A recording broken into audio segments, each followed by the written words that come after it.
ಓಂ ವಿಕಾರ ಶಬ್ದಾನ್ಯೇತಿ ಚೇನ್ನ ಪ್ರಾಚುರ್ಯಾತ್. ಓಂ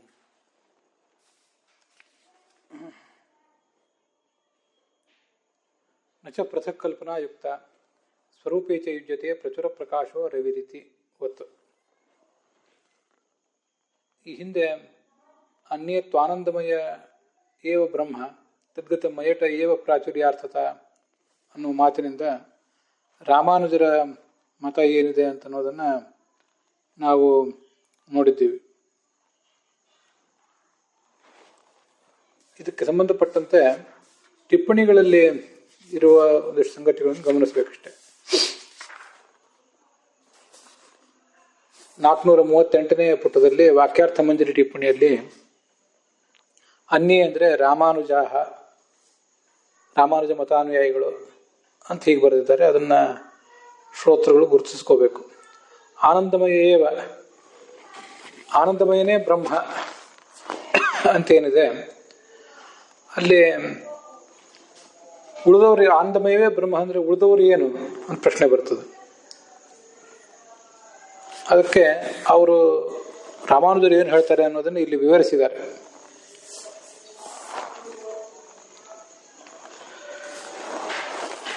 ವಿಜ್ಞಾನಮಯೋ ಜೀವ ಅನ್ನಮಯಾದಿ ತ್ರಯ ಕೋಶ ಇತಿ ಏವ ಶಬ್ದಾರ್ಥ.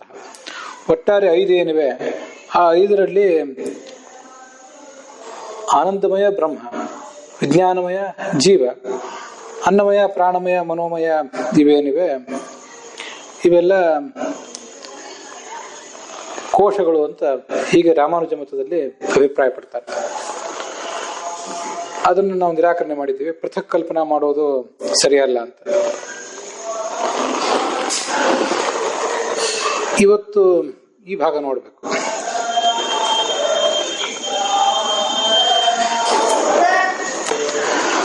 ಅನ್ನಮಯಾದೀನಾಮಪಿ ತರ್ಹಿ ಬ್ರಹ್ಮತಾಂ ಕಿಂ ನ ಅಸೂತ್ರಯತ್ ಇತಿ ಚೇತ್ ಸೂತ್ರಸ್ಯ ಅಲ್ಪಾಕ್ಷರತ್ವಾದೇವ. ಈ ಅನ್ನಮಯ ಪ್ರಾಣಮಯ ಮನೋಮಯ ವಿಜ್ಞಾನಮಯ ಈ 5 ಕೂಡ ಬ್ರಹ್ಮ ಅಂತ ನೀವು ಅಭಿಪ್ರಾಯ ಪಡ್ತೀರಲ್ಲ, ಹಾಗಿದ್ರೆ ಸೂತ್ರಕಾರರು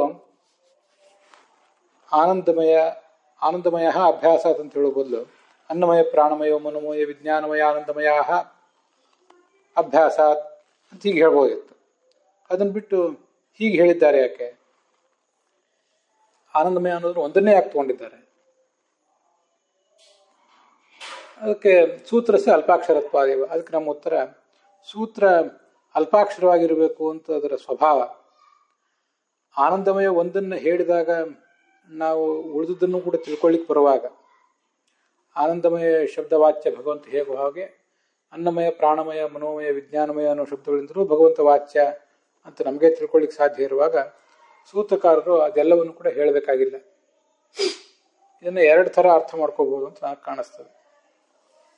ಅನ್ನಮಯ ಪ್ರಾಣಮಯ ಮನೋಮಯ ವಿಜ್ಞಾನಮಯ ಆನಂದಮಯ ಅಭ್ಯಾಸಾತ್ ಅಂತ ಈ 5 ಸೂತ್ರಕಾರರು ಒಂದು ಸೂತ್ರದಲ್ಲಿ ಹೇಳಬೇಕಾಗಿಲ್ಲ. ಮತ್ತೆ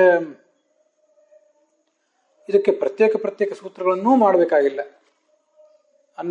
ಆನಂದಮಯ ಅಭ್ಯಾಸಾತ್ ಇದರಂತೆ ಅನ್ನಮಯ ಅಭ್ಯಾಸಾತ್ ಪ್ರಾಣಮಯ ಅಭ್ಯಾಸಾತ್ ಮನೋಮಯ ಅಭ್ಯಾಸಾತ್ ಅಂತ ಹೀಗೆ ಸೂತ್ರಕಾರರು ಅದನ್ನು ಮಾಡಬೇಕಾಗಿಲ್ಲ ಅಂತ ನಾವು 2 ಥರ ತಿಳ್ಕೋಬೇಕಾಗಿದೆ. ಸೂತ್ರಗಳು ಅಲ್ಪಾಕ್ಷರ ಆಗಿರಬೇಕು, ಮತ್ತೆ ಅವು ವಿಶ್ವತೋಮುಖ ಆಗಿರಬೇಕು. ಒಂದನ್ನು ಹೇಳಿದರೆ ಉಳಿದೆಲ್ಲವನ್ನು ಕೂಡ ನಾವೇ ಅರ್ಥ ಮಾಡ್ಕೊಳ್ಳಿಕ್ಕೆ ಬರುವಂತಿರಬೇಕು. ಅದರಿಂದ ಆನಂದಮಯ ಅಭ್ಯಾಸ ಅಂತ ಒಂದು ಹೇಳಿದರೆ ಸಾಕು, ಉಳಿದನ್ನವರು ಹೇಳಬೇಕಾಗಿಲ್ಲ ಅಂತ ಅದರ ತಾತ್ಪರ್ಯ. ಆದಿಮತ್ವೇಪಿ ಅನ್ನಮಯಾದೀನ ಆನಂದಮಯಸ್ಯ ಸಂಗತತ್ವೇನ ಗ್ರಹಣಂ ಅಂತ ಮುಂದೆ ಇದೆ. ಅಲ್ಲಿ ಆದಿಮತ್ವೇಪಿ ಅಂತ ಅನ್ನೋದಕ್ಕಿಂತ ಆದಿತ್ವೇಪಿ ಅನ್ನಮಯಾದೀನ ಆನಂದಮಯಸ್ಯ ಸಂಗತತ್ವೇನ ಪೃಥಕ್ ಸಂಗತತ್ವೇನ ಗ್ರಹಣಂ ಅಂತ ಈಗ ಅದನ್ನು ಓದ್ಕೊಂಡ್ರೆ ಸಾಕು. ನಮ್ಮ ಗುರುಗಳು ಪುರಾಣಿಕಾಚಾರ್ಯ ನೇತೃತ್ವದಲ್ಲಿ ಈ ತತ್ವಪ್ರಕಾಶಿಕ ಕನ್ನಡದಲ್ಲಿ ಅನುವಾದಿತ ಏನಾಗಿದೆ ಅದರಲ್ಲಿ ಆದಿತ್ವೇಪಿ ಅಂತ ನಾವು ಪಾಠವೇ ಸರಿ, ತತ್ವಸುಬೋಧಿನಿಕಾರರು ಹಾಗೆ ಆದಿತ್ವೇಪಿ ಅಂತಲೇ ಹೇಳಿದ್ದಾರೆ ಅಂತ ಮಾಡಿದ್ದಾರೆ. ಆದರೆ ಈ ತತ್ವ ಸುಬೋಧಿನಿ ಇವತ್ತು ನಾವು ತೆಗೆದು ನೋಡಿದರೆ ಅಲ್ಲಿ ಕೂಡ ಆದಿಮತ್ವೇಪಿ ಅಂತಲೇ ಇದೆ. ಯಾವುದೋ ಒಂದು ಕೊನೆಯ ಒಂದು ವಿವೃತ್ತಿ ಅನ್ನುವಂಥ ಟಿಪ್ಪಣಿಯಲ್ಲಿ ಮಾತ್ರ ಆದಿತ್ವೇಪಿ ಅಂತನೂ ಆದಿಮತ್ವೇಪಿ ಅಂತ ಬ್ರಾಕೆಟ್ನಲ್ಲೂ ಕೂಡ ಕಾಣಿಸ್ತದೆ. ಈ ಅನ್ನಮಯ, ಪ್ರಾಣಮಯ, ಮನೋಮಯ, ವಿಜ್ಞಾನಮಯ, ಆನಂದಮಯ ಅಂತ ಹೀಗೆ ಒಟ್ಟು 5 ವರ್ಣಗಳಿವೆ ನಮಗೆಲ್ಲ ಗೊತ್ತಿರುವಂಥ. ಅದರಲ್ಲಿ ಅನ್ನಮಯ ಅಂತನ್ನುವುದು ಮೊದಲನೇದ್ದು. ಅದನ್ನೇ ಹೇಳಬೇಕಾಗಿತ್ತು ಸೂತ್ರಕಾರರು. ಅನ್ನಮಯ ಅಂತ ಒಂದನ್ನು ಹೇಳಿಬಿಟ್ರೆ ಉಳಿದೆಲ್ಲವನ್ನೂ ನಾವು ತಿಳ್ಕೋಬಹುದಿತ್ತು. ಆನಂದಮಯ ಎಂಬುದನ್ನು ಒಂದು ಅವ್ರು ಹೇಳಿ ಅದರ ಮೂಲಕ ನಾವು ಉಳಿದ ಈ 4 ಕೂಡ, ಮೊದಲನೇ 4 ನಾವು ತಿಳ್ಕೋಬೇಕು ಅಂತ ನಿರೀಕ್ಷೆ ಮಾಡೋದಕ್ಕಿಂತ ಮೊದಲನೇ ಒಂದನ್ನು ಅವ್ರು ಹೇಳಿಬಿಟ್ರೆ ನಂತರ 2, 3, 4, 5 ನಾವು ತಿಳ್ಕೋಬೇಕು ಅಂತ ನಿರೀಕ್ಷೆ ಮಾಡೋದು ಚೆನ್ನಾಗಿರ್ತದೆ. ಮೊದಲನೇದನ್ನು ಬಿಟ್ಟರೆ ಯಾಕೆ ಅಂತ ಪ್ರಶ್ನೆ. ಅದಕ್ಕೆ ಆದಿತ್ವೇಪಿ. ಅನ್ನಮಯ ಅಂತನ್ನೋದು ಮೊದಲನೇದ್ದು. ಅನ್ನಮಯಾದೀನ ಆದಿತ್ವೇಪಿ. ಅನ್ನಮಯ ಅನ್ನೋದು ಮೊದಲನೇದ್ದು, ಪ್ರಾಣಮಯ ಅನ್ನೋದು ಎರಡನೇದ್ದು. ಅನ್ನಮಯ ಅನ್ನೋದನ್ನ ಬಿಟ್ಟರೆ ಯಾಕೆ, ಎರಡನೇದನ್ನ ಅಂತ ಪ್ರಾಣಮಯ ಅನ್ನೋದನ್ನ ಬಿಟ್ಟರೆ ಯಾಕೆ, ಮೂರನೇದ್ದು ಅದನ್ನ ಮನೋಮಯ ಅಂತ ಅನ್ನೋದನ್ನ ಬಿಟ್ಟರೆ ಯಾಕೆ ಅಂತ ಹೀಗೆಲ್ಲ ಪ್ರಶ್ನೆ. ಯಾಕೆ ಬಿಟ್ರಿ ಅಂತ ಅನ್ನೋದಕ್ಕೆ ಅಲ್ಲಿ ಮುಂದೆ ಆನಂದಮಯಸ ಸಂಗತತ್ವೇನ ಗ್ರಹಣಂ ಅಂತ ಉತ್ತರ ಕೊಟ್ಟಿದ್ದಾರೆ. ಈ ಆದಿತ್ವೇನ ಅದೇ ಮೊದಲನೇದಾಗಿದೆ ಅಂತ ಅನ್ನೋದು ಒಂದು ಪ್ರಶ್ನೆ. ಇನ್ನೊಂದು ಟಿಪ್ಪಣಿಗಳ ಪ್ರಕಾರ ನಾವು ತಿಳ್ಕೋಬೇಕು. ಅಲ್ಪಾಕ್ಷರತ್ವೇನ ಅಂತ, ಅಲ್ಪಾಕ್ಷರತ್ವೇಪಿ ಅಂತ ಅನ್ನೋದನ್ನ ಇನ್ನೊಂದನ್ನು ಹೇಳಿದ್ದಾರೆ. ಆನಂದಮಯ ಅಭ್ಯಾಸ ಅಂತ ನೀವು ಹೇಳಿದ್ರೆ 3 ಅಕ್ಷರದ ಉಳ್ಳಂತ ಆನಂದಮಯ ಅನ್ನೋ ಶಬ್ದವನ್ನು ತಗೊಂಡಾಗಾಯ್ತು. ಅದ್ರ ಬದಲು ಅನ್ನಮಯ ಅಭ್ಯಾಸ ಅಂತ ಹೇಳಿದ್ರೆ 2 ಅಕ್ಷರ ಇರುವ ಅನ್ಯ ಶಬ್ದವನ್ನು ತಗೊಂಡಂತೆ ಆಗ್ತಿತ್ತು. ಸೂತ್ರ ಇನ್ನೂ ಕಡಿಮೆ ಅಕ್ಷರದಲ್ಲೇ ಮುಗಿತಿತ್ತು. 1 ಅಕ್ಷರದ ಲಾಘವೂ ಬರ್ತಿತ್ತು ಸೂತ್ರಕ್ಕೆ. ಮತ್ತೆ ಮೊದಲನೇದನ್ನ ಬಿಡ್ಲಿಕ್ಕೆ ಏನು ಕಾರಣ ಇಲ್ಲ, ಆದ್ರಿಂದ ಮೊದಲನೇದನ್ನೇ ಹೇಳಿದಂತ ಆಗ್ತಿತ್ತು. ಅದರಿಂದ ಅನ್ನ ಅಂತ ಮೊದಲನೇ ಹೇಳಿದ್ರಿಂದ ಮೊದಲನೇ ತಗೊಂಡಿದ್ರೆ ಬಹಳ ಚೆನ್ನಾಗಿರ್ತಿತ್ತಲ್ವಾ ಅಂತ ಪ್ರಶ್ನೆ. ಹೀಗೆ ಅನ್ನ ಅಂತನ್ನೋದು ಅಲ್ಪಾಕ್ಷರ, ಸೂತ್ರ ಅಲ್ಪಾಕ್ಷರ ಆಗಿರ್ಬೇಕು ಅನ್ನೋ ದೃಷ್ಟಿಯಿಂದ ಇದು ಬಹಳ ಉಪಯುಕ್ತ. ಹಾಗೆ ಅದು ಮೊದಲನೇದ್ದೂ ಕೂಡ ಆದಿತ್ವೇಪಿ. ಆದ್ರಿಂದ ಅನ್ನಮಯ ಅಭ್ಯಾಸಾತ್ ಅಂತ ಹೇಳುವ ಬದಲು ಯಾಕೆ ಆನಂದಮಯ ಅಭ್ಯಾಸಾತ್ ಅಂತ ಹೇಳಿದರು ಅಂತ ಒಂದು ಪ್ರಶ್ನೆ ಬಂದರೆ, ಆನಂದಮಯಸಿ ಸಂಗತತ್ವೇನ ಪೃಥಗ್ರಹಣಂ ಅಂತ ಅದಕ್ಕೆ ರಾಘವೇಂದ್ರ ಸ್ವಾಮಿಗಳು ಉತ್ತರಿಸಿದ್ದಾರೆ. ಅದು ಟೀಕಾಚಾರ್ಯರು ಉತ್ತರಿಸಿದ್ದಾರೆ. ಅದನ್ನು ಎಲ್ಲ ಟಿಪ್ಪಣಿಕಾರರು ಕೂಡ ವಿವರಿಸಿ ಹೇಳಿದ್ದಾರೆ.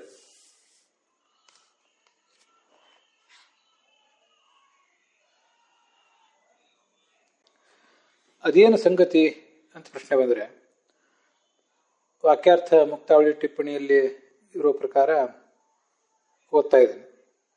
ಎಲ್ಲ ಟಿಪ್ಪಣಿಗಳಲ್ಲೂ ಇದೆ. ನಿಮ್ಗೆ ಯಾವ ಟಿಪ್ಪಣಿಗಳಿಗೆ ಅನುಸಾರವಾಗಿ ಓದಬಹುದು ಅದನ್ನು ಓದಬಹುದು. ಆನಂದಮಯಸಿ ಬ್ರಹ್ಮಪುಚ್ಛತ್ತು ಮುಕ್ತಂ, ಬ್ರಹ್ಮಪುಚ್ಛತ್ತು ಮುಕ್ತಂ. ಆನಂದಮಯ ಅನ್ನೋ ಒಂದು ತತ್ವವನ್ನು ಪ್ರತಿಪಾದನೆ ಮಾಡಿ ಅದಕ್ಕೆ ಬ್ರಹ್ಮವೇ ಪುಚ್ಛ ಅಂತ ಹೀಗೆ ವರ್ಣನೆ ಮಾಡಿದ್ದಾರೆ. ಬ್ರಹ್ಮಪುಚ್ಛತ್ವಂ, ಬ್ರಹ್ಮಪುಚ್ಛಂ ಎಸೆತದ ಬ್ರಹ್ಮಪುಚ್ಛಂ ಅಂತ ಹೀಗೆ.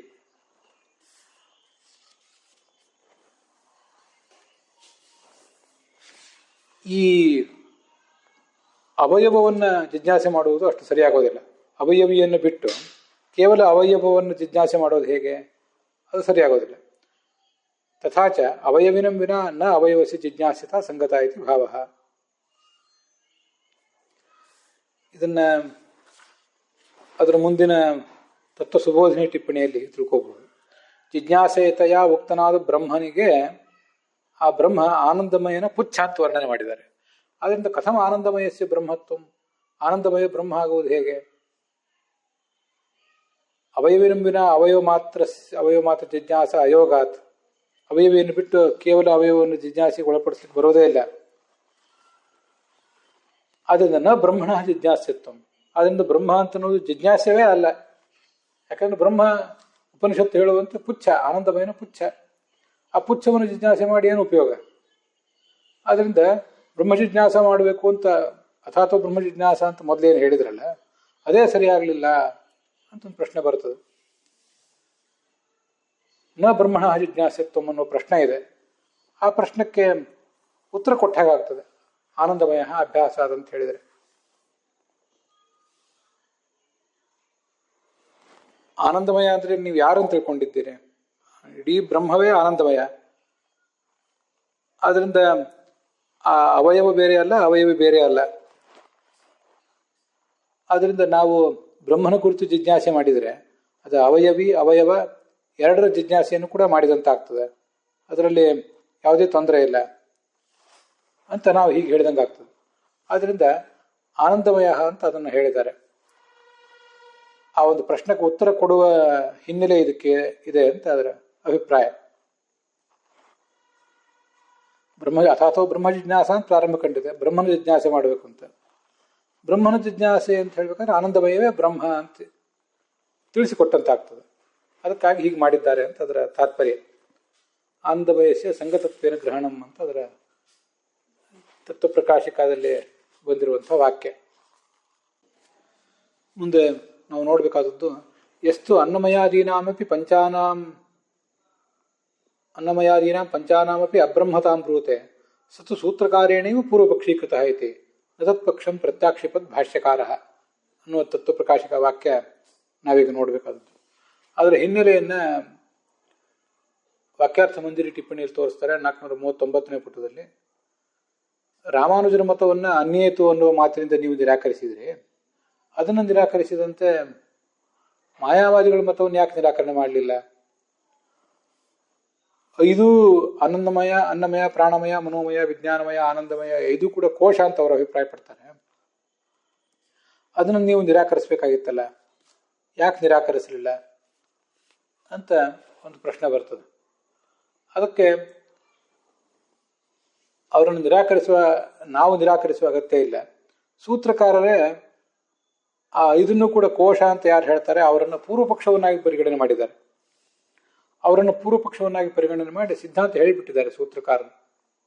ಆನಂದಮಯ ಬ್ರಹ್ಮ ಅಂತ ಹೇಳಿಬಿಟ್ರೆ ಆನಂದಮಯ, ಅನ್ನಮಯ, ಪ್ರಾಣಮಯ, ಮನೋಮಯ, ವಿಜ್ಞಾನಮಯ, ಆನಂದಮಯ ಈ ಎಲ್ಲವೂ ಕೂಡ ಬ್ರಹ್ಮ ಅಂತ ಹೇಳಿದಂತಾಗ್ತದೆ. ಆದ್ರಿಂದ ಸೂತ್ರಕಾರರು ಆ ಶಾಂಕರರ ಮತವನ್ನು ತಾವೇ ನಿರಾಕರಣೆ ಮಾಡಿದಂತೆ ಆಗಿಬಿಡ್ತು. ಅದರಿಂದ ಭಾಷ್ಯಕಾರರು ಆ ಶಾಂಕರರ ಮತವನ್ನು ನಿರಾಕರಣೆ ಮಾಡಲಿಕ್ಕೆ ಮತ್ತೊಂದು ವಾಕ್ಯವನ್ನೇನು ಹೇಳಬೇಕಾದ ಅಗತ್ಯ ಇಲ್ಲ. ಇದು ಮಾಯಾವಾದಿಗಳ ರಾಮಾನುಜರ ಮತವನ್ನು ನಿರಾಕರಣೆ ಮಾಡಿದಂತೆ ಮಾಯಾವಾದಿಗಳ ಮತವನ್ನು ಯಾಕೆ ನಿರಾಕರಣೆ ಮಾಡಲಿಲ್ಲ ಅನ್ನೋ ಪ್ರಶ್ನೆಗೆ ಇದು ಉತ್ತರ.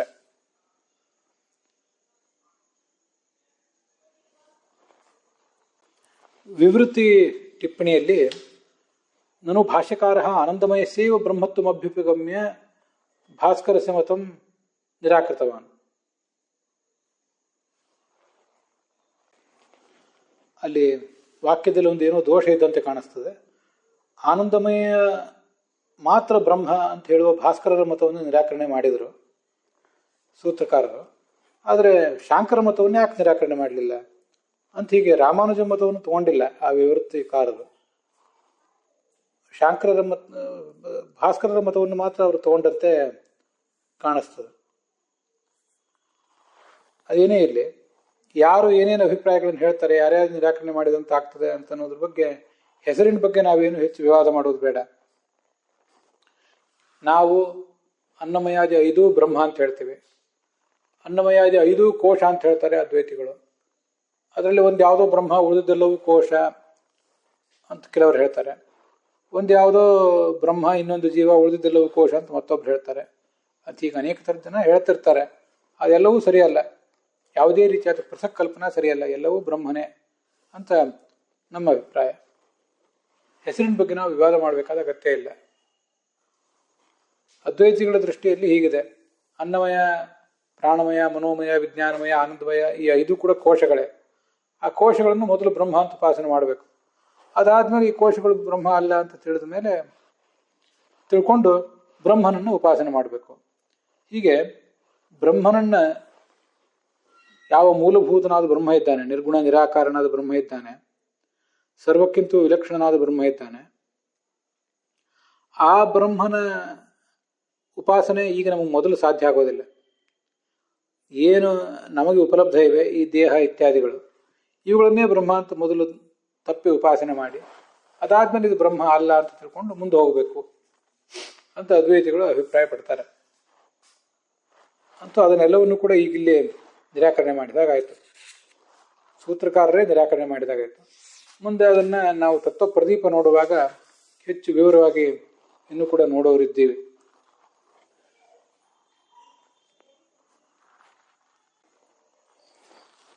ಈ ತತ್ವಪ್ರಕಾಶಿಕಾದ ಭಾಗಕ್ಕೆ ಸಂಬಂಧಪಟ್ಟಂತೆ ನಾನು ಆನಂದಾದಿ ಸ್ವರೂಪಸಿ ಬ್ರಹ್ಮಣ ಅಂತ ಇನ್ನೂ 3 ವಾಕ್ಯಗಳಿವೆ. ಅದನ್ನು ನಾವು ಮುಂದಿನ ಭಾಗದಲ್ಲಿ ನೋಡೋಣ. ಇಲ್ಲಿಗೆ ಇವತ್ತಿನ ಈ ಭಾಗ ಸಮಾಪ್ತವಾಗಿದೆ.